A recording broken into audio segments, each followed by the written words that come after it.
Accused of robbery. Chapter 3. I went to bed that night, thinking about the strange Osbaldistone family, my father, Rashleigh, and Di Vernon. When I woke up, I heard the horn announcing that the fox hunt was beginning again. In the courtyard, where men, dogs, and horses were in full preparation, I met Di Vernon. We left with the rest of the hunting party. But after a few miles, we were alone. Di guided me to the top of a hill, and stopped her horse under some trees.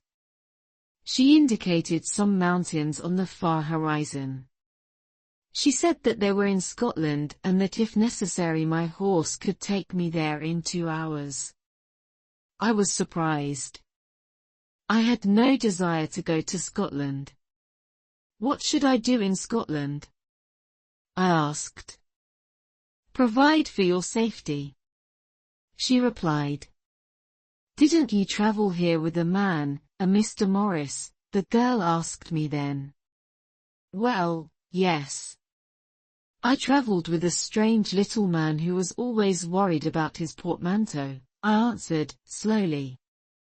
Someone stole that bag, Frank, explained Di. You do not think I am a thief? I replied, angrily. Mr. Morris is an agent for the London government, she continued. He was carrying important documents and money for the English soldiers in the north. You are accused of robbery and of treason, Frank Osbaldistone. So, I am a traitor, too? I exclaimed angrily. She saw I was angry and tried to console me. Around here many important people are in favour of James II and against the Hanoverians, she said. Your crime is considered the crime of a gentleman and a king's man.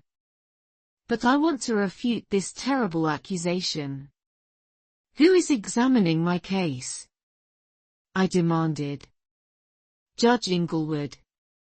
He told my uncle to show you the road to Scotland, replied Di. Then I must see him and tell him the truth. Diana insisted on accompanying me. When we arrived, we were surprised to meet Rashleigh coming out of Judge Inglewood's house. The judge was having lunch when we entered. Another man was with him at the table. It was Mr. Morris, my timorous travelling companion. He said that one of the robbers had mentioned the name of Osbaldistone. But that is not a good reason to accuse me, I replied. At that moment, the servant announced the arrival of another gentleman and I was surprised to see Mr. Campbell, the other man I had met on my journey north. He explained to Judge Inglewood that he had been with Mr. Morris when the bandits attacked him. Why didn't you help Mr. Morris, then? Asked the judge. Mr. Morris is strong enough to defend himself, he replied coldly. I am a man of peace. I do not want to have trouble with the law. But of one thing I am sure, Mr. Osbaldistone was not one of the bandits who stole the bag. At that point, Mr. Morris retracted his accusations against me and the judge declared I was innocent. Soon after, Mr. Morris left the house with Campbell. Di Vernon and I rode back to Osbaldistone Hall. The girl started to tell me something of her life.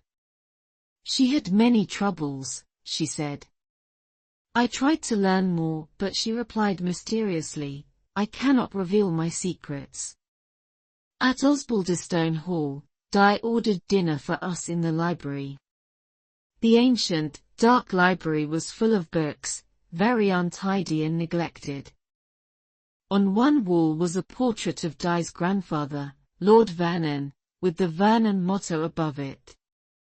He had been loyal to the kings of the Stuart dynasty, she said, and had shared the misfortunes of Charles I.